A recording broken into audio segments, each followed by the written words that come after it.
Brother KCR గారి ప్రచార యాత్ర ఏ విధంగా ఉంది? 48 గంటల్లో ప్రచార యాత్రకి అడ్డంకి వేసింది ఈసీ. ఏం చెప్తారు?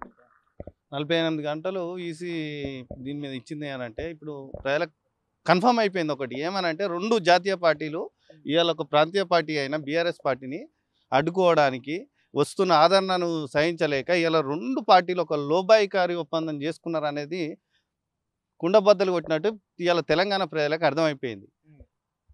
కేసీఆర్ బస్ యాత్ర ప్రారంభించినప్పటి నుంచి ఇప్పటి వరకు 8 రోజులైంది. 8 రోజులలో కూడా ప్రతి ఏ పార్లమెంట్ సెగ్మెంట్ ఏ పార్లమెంటు నియోజకవర్గానికి వెళ్ళినా కానీ ప్రజలు బ్రహ్మరథం పడుతురు. ఒకటి ఖమ్మంలో మనం చూస్తూ ఉంటే, ఖమ్మంలో కేసీఆర్ సార్ వెంటనే ఉన్నా కాబట్టి నేను చూసినా కాబట్టి చెప్తానా, ఇట్లా పోతూ ఉంటే అక్కడ కాంగ్రెస్ కార్యకర్తలు దాదాపు 500 మంది ఉన్నారు. వాళ్ళ చైలలోనేమో కాంగ్రెస్ జెండా, గుండెల నిండా కేసీఆర్. ఆ వీడియో కూడా మొన్న వైరల్ అవుతూ ఉన్నది, చూడండి మీరు. మొత్తం కేసీఆర్కు జెండానేమో కాంగ్రెస్ది, అభివాదం మాత్రం కేసీఆర్కి. అంటే కాంగ్రెస్ వాళ్ళకు కూడా అర్థమైపోయింది ఏంటంటే వీళ్ళతోని ఏది కాదు, ఈ కాంగ్రెస్ గవర్నమెంట్తో కూడా ఏది కాదని కార్యకర్తలు కావచ్చు, ప్రజలు కావచ్చు.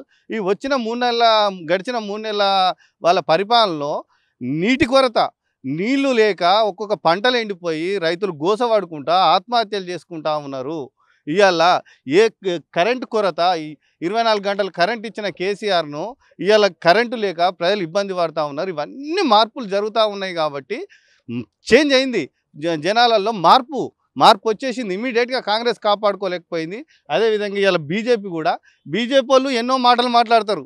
ఇలా బండి సంజయ్ అన్నాడు, మసీదులు అంటాడు, రాముడు అంటాడు, మసీదు అంటాడు, శవాలు అంటాడు, శివాలు అంటాడు. మరి అప్పుడు ఈసీ అప్పుడు ఎందుకు నిర్బంధం వేయలే? ఈసీ ఎందుకు మాట్లాడాలి? ఇలా రేవంత్ రెడ్డి చూస్తే తొండలు దొరికితా పేగులు తీసి మెడలు వేసుకుంటా అంటాడు. మరి దాని మీద ఎందుకు ఈసీ చెప్పలే? ఇలా కేసీఆర్ గారు ఆనందాన్ని ఒక ఏమనకున్నా కానీ దాన్ని ఒక డ్రామపూరితంగా 2 జాతీయ పార్టీలు ఒకటయి ఈ ఈసీ వేస్తే ప్రజలు చూస్తూ ఊరుకోరు. ప్రజలు అన్నీ గమనిస్తూ ఉన్నారు. ఆదరణ వస్తుంది. ఆదరణ ఓర్వలేకనే, బీఆర్ఎస్ పార్టీకి వస్తున్న ఆదరణ ఓర్వలేకనే ఈ 2 జాతీయ పార్టీలు కలిసి ఆడుతున్న కుట్ర ఇది.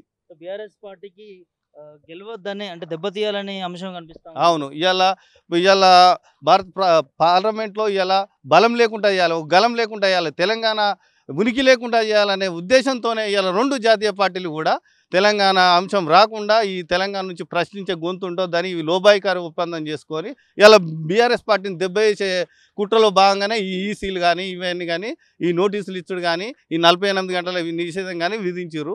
ఇవన్నీ ప్రజలు చూస్తూ ఉన్నారు. ఇప్పుడు రాబోయే ఈ పార్లమెంట్ ఎలక్షన్లోనే ప్రజలు ఓటు హక్కుతోనే తగిన ఈ 2 జాతీయ పార్టీలకు గుణపాఠం చెప్తారు. దాంతోపాటు ఓజీకి సంబంధించి క్రిషాంక్ కూడా అరెస్ట్ చేయడం జరిగింది. సో ఏం చెప్తారు? ఇది మొత్తం కుట్రనే. ఇదంతా ఒక కుట్ర. ప్రశ్నించే గొంతుకు ఉండొద్దా? ఉస్మానియా యూనివర్సిటీ అంటేనే ప్రశ్నించే గడ్డ ఇది. ఈ గడ్డ నుంచి ప్రశ్నిస్తే ఎంతమంది ప్రశ్నిస్తే అంతమందిని జైలు వేస్తారా? అంతమందికి ఎమ్మెల్సీ బల్మూరు వెంకట వచ్చినప్పుడు కూడా మేము ప్రశ్నిస్తామని తెల్లందాకా నైట్ 2 గంటలకు 4 గంటలకు హాస్టల్లో పడుకున్నాను పోయి నలుగురు వచ్చి లేపుకొని పోయి పోలీస్ స్టేషన్లో అంటే ప్రశ్నించొద్దా? ప్రశ్నించే గడ్డ నుంచి మేము ప్రశ్నించే మాకు హక్కు కూడా లేదా? రాజ్యాంగం మాకు హక్కు కల్పించలే అంటే ఎవరైతే ప్రశ్నిస్తారో వాళ్ళ నిర్బంధాలకు గురి చేస్తే అయిపోతుంది అనుకుంటారు. ఉద్యమం ఎప్పుడు ఆగదు. ఎప్పుడైనా అణచివేతతోని ఉద్యమం లేస్తుంది తప్ప అణచివేయబడది. గుర్తుపెట్టుకోండి, కాంగ్రెస్ ప్రభుత్వం ఇవాళ రేవంత్ రెడ్డి నీ అణచివేతలతోని ఎక్కడ ఇవాళ క్రిషాంక్ని అరెస్ట్ చేయొచ్చు, ఇంకో అరెస్ట్ చేయొచ్చు. ఇవాళ తెలంగాణ రాష్ట్రం మొత్తం బీఆర్ఎస్ వైపే ఉన్నది. ప్రశ్నిస్తాము మీకు సంగతి ఓటు హక్కుతోనే మీ సంగతి చెప్తాము. అంటే రాష్ట్రాన్ని తీసుకొచ్చిన బీఆర్ఎస్ పార్టీ ఒక్క సీటు 2 సీట్లు కూడా రావని చెప్తా ఉన్నారు కాంగ్రెస్ వాళ్ళు. ఏం చెప్తారు? ఇవాళ 2-3 సర్వేలు కూడా 8 సీట్లు బీఆర్ఎస్ పార్టీకే వస్తాయని చెప్పారు. అంటే బస్ యాత్రకు ముందు. ఇప్పుడు బస్సు యాత్ర తర్వాత మొత్తం పరిణామాలు చేంజ్ అయిపోయినాయి.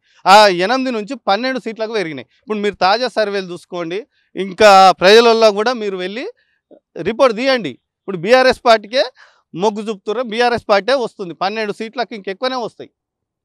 విద్యార్థిగా తెలంగాణ రాష్ట్రానికి విద్యాశాఖ మంత్రి లేకపోవడం ఎట్లా చూస్తారు?